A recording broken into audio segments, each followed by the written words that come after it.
Hi friends, இன்னைக்கு நம்ம சேனல்ல வெங்காயம் போண்டா எப்படி செய்யறதுன்னு பார்க்கலாம். இந்த ரெசிபிக்கு இட்லி மாவு இருந்தாலே போதும். இட்லி மாவுலயே டக்குன்னு செஞ்சு முடிச்சிடலாம்.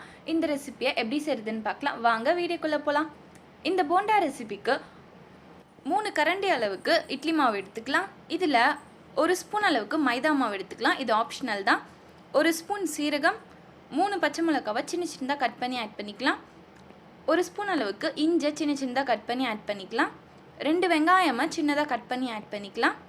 கொத்தமல்லி கருவேப்பிலையை கொஞ்சமாக ஆட் பண்ணிவிட்டு தேவையான அளவு சால்ட் ஆட் பண்ணிக்கலாம்.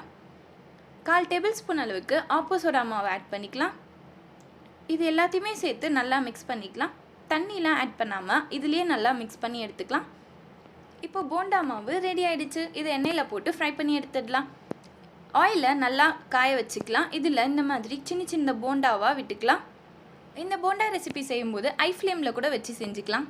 நம்ம சேனலை சப்ஸ்கிரைப் பண்ணாதவங்க சப்ஸ்கிரைப் பண்ணிவிட்டு பக்கத்தில் இருக்க பெல் ஐகான் ப்ரெஸ் பண்ணிவிட்டு அதில் ஆல் என்ற ஆப்ஷன் கொடுத்துக்கோங்க. அப்போ தான் நம்ம சேனலில் போடுற வீடியோஸோட நோட்டிஃபிகேஷன்ஸ் எல்லாம் வரும். இப்போ போண்டா நல்லா ஒரு பக்கம் வெந்ததுமே இன்னொரு பக்கம் திருப்பி போட்டுக்கலாம். இந்த ரெசிபியை 10 மினிட்ஸ்க்குள்ளேயே செஞ்சிடலாம். ரொம்ப சிம்பிளான ரெசிபி, செம்ம டேஸ்ட்டாக சூப்பராக இருக்கும். இப்போ ஒரு பக்கம் போண்டா நல்லா வெந்துடுச்சு. இந்த மாதிரி இதை திருப்பி போட்டுக்கலாம். இது நல்லா கோல்டன் கலர் ஆனதுமே இதை வெளியில் எடுத்துடலாம். இப்போ போண்டா நல்லா கலர் வந்து உள்ளெல்லாம் வெந்து சூப்பராக ரெடி ஆகிடுச்சு. இப்போ எல்லாம் போண்டாவுமே வெளியில் எடுத்துடலாம்.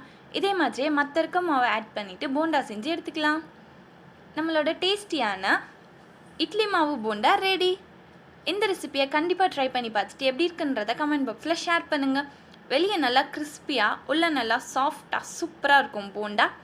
இந்த போண்டாவை கார சட்னி கூட தொட்டு சாப்பிட்டோன்னா ரொம்ப டேஸ்ட்டாக சூப்பராக இருக்கும். நெல்லூரில் இதுதான் ரொம்ப ஃபேமஸ். தேங்க்ஸ் ஃபார் வாட்சிங்.